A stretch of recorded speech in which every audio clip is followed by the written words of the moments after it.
Donc la politique d'action sociale de la CNAV vise à améliorer les conditions d'existence des retraités et en particulier à retarder la survenue du risque de perte d'autonomie.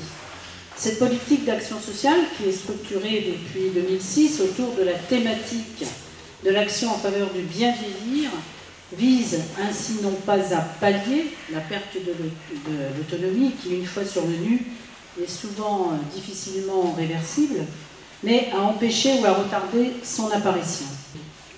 C'est dans cet esprit que la CNAV travaille avec la Fédération des centres sociaux et socioculturels de France afin de favoriser la participation sociale des retraités et de prévenir de la perte d'autonomie en luttant contre l'isolement social des retraités les plus fragiles. Alors parce que la politique de prévention de la perte d'autonomie constitue une priorité de ma mandature en tant que présidente de la commission d'action sociale de la CNAV, et parce que je suis convaincue que notre positionnement sur ces questions est stratégique pour la branche retraite, il m'a paru essentiel que nous prenions le temps d'échanger pour apprécier la qualité et la pertinence des actions réalisées dans cette belle ville de La Rochelle. Surtout, je crois que ce qui est important sur le centre social, c'est de dire que le centre social, il est parti d'une analyse du territoire qui est portée par les habitants. C'est ce qui fait notre particularité. Les habitants, impulsés par effectivement, la collectivité ou impulsés par la CAF, prennent en charge eux-mêmes ce qui est leur territoire et ce qui pourrait être leur territoire, éventuellement avec une amélioration du service public, une amélioration des services qui n'existent pas. Et très souvent, le constat est de dire qu'il y a peu ou pas de choses faites pour les enfants, il y a peu ou pas de choses faites pour les ados. Et puis après, naturellement, on en est arrivé à la notion d'intergénérationnalité et on va de la naissance à la mort. Et quand on a commencé à sensibiliser nos collègues centres sociaux en disant mais démographiquement parlant sur le territoire, il y a une masse de plus importante de personnes qui sont plus en activité, qui sont des citoyens à part entière, et que pour des questions, dirons-nous, politiques non abordées, on les a un peu oubliées. Parce que, normalement, la société française doit prendre en compte cette tranche de la population, et on ne peut pas considérer de la laisser sur le bord du chemin.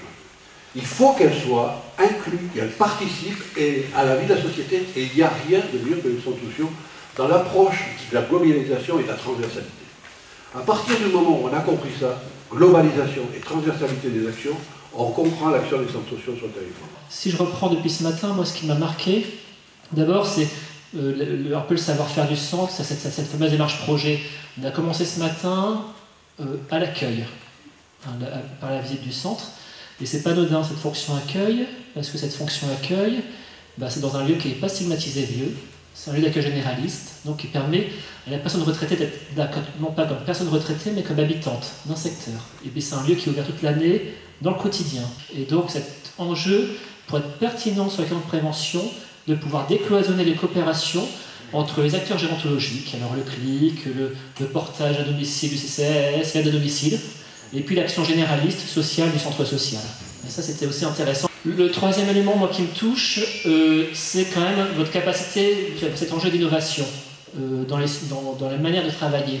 C'est qu'à travers les monographies en début d'après-midi, voilà, c'est quand même se mettre à l'écoute des nouvelles questions sociales, les retraités, toute la génération de retraités qui arrive aujourd'hui.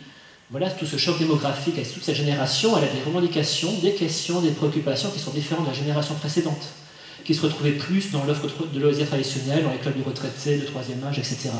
Par exemple, la visite à domicile, un CCAS aussi peut le faire, mais c'est quoi la plus-value du centre dans ce qu'on a entendu ce matin et cet après-midi dans les visites à domicile?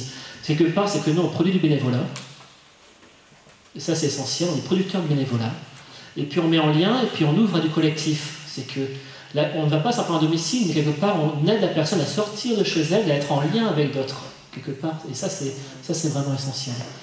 On voit bien qu'on partage les uns les autres une conviction. C'est que pour bien vieillir, bien vieillir c'est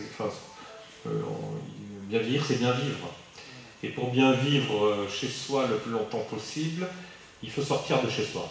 Mais globalement, le sujet fondamental, c'est l'inclusion sociale, hein. C'est de repérer des gens qui ne vont pas bien, mais pour savoir que quelqu'un ne va pas bien et détecter les premiers signes, il faut bien qu'on la voie. Et voilà, et donc il faut bien qu'elle soit intégrée dans la société. Et cette intégration dans la société, elle passe par effectivement le bénévolat, elle passe par des projets sur les territoires, et elle passe par quelque chose qui ressort beaucoup de vos interventions et auquel la CNAV est complètement convaincue, enfin sur lequel nous sommes vraiment convaincus et on essaye d'être moteur, mais vous aussi, j'ai bien compris, c'est qu'on ne peut plus travailler les uns et les autres dans notre coin. On parle beaucoup d'intergénérationnel, mais finalement, quand on regarde quels sont les acteurs qui sont aujourd'hui en capacité de faire, effectivement, de parler du bien vivre sans stigmatiser les personnes âgées et en proposant des activités justement qui vont permettre cette mixité dont il a été question, je pense que vous êtes tout à fait exemplaire sur le sujet. J'ai trouvé beaucoup de convivialité et beaucoup de choses enrichissantes. J'ai établi des amitiés durables et j'ai trouvé une chaleur humaine. C'est une joie de rencontrer les gens. C'est comme ma famille. Les relations permettent de resserrer les liens, de travailler en commun, de mutualiser tous nos moyens pour arriver à faire quelque chose. Il y a tout âge confondu. Et là, on ne pense même plus à ce âge. C'est vraiment les rapports humains. C'est tout. J'y viens parce que c'est sympathique. C'est aussi un acte social. Et très important dans 5-10 ans de commencer aujourd'hui cet outil précieux. Je crois que le programme Mieux-Élire est indispensable et très utile pour réussir à améliorer les conditions de vie des personnes âgées dans les 5-10 ans qui viennent. Merci. Donc, comme vous a dit Yvon, nous sommes sur un territoire rural. Vous avez les chiffres du diaporama. Donc c'est un territoire éclaté, morcelé, avec une démographie particulièrement vieillissante. On a pu s'apercevoir lors de la création du réseau avec les associations du territoire que certaines actions existaient et que déjà il existait des choses très dynamiques avec un club de retraités, donc affilié à la Fédération des clubs d'aînés ruraux. Et cette convention en fait est unique en France. Elle permet d'offrir les mêmes services et activités sans complément d'adhésion aux usagers. Donc cette convention est basée sur l'échange et la réciprocité. Elle permet de décloisonner les activités et donc les générations. Derrière cette convention, bien sûr, se dissimule la question de la mobilité, de l'offre de loisirs, mais aussi le décloisonnement administratif qui va permettre un décloisonnement des territoires. Donc en mot de conclusion, nous avons envie de mettre en avant le fait que ce réseau, c'est mettre en fin de compte des moyens au service de la personne humaine et au service des seniors. Ces projets portent sur 4 domaines majeurs.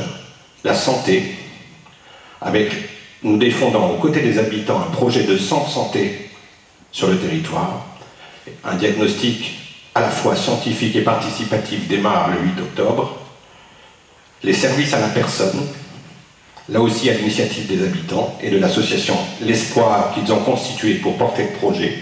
Nous travaillons à la mise en place de 2 types de services, aide matérielle et aide administrative, adaptées sur le plan économique à la réalité des revenus des habitants des 3 cités.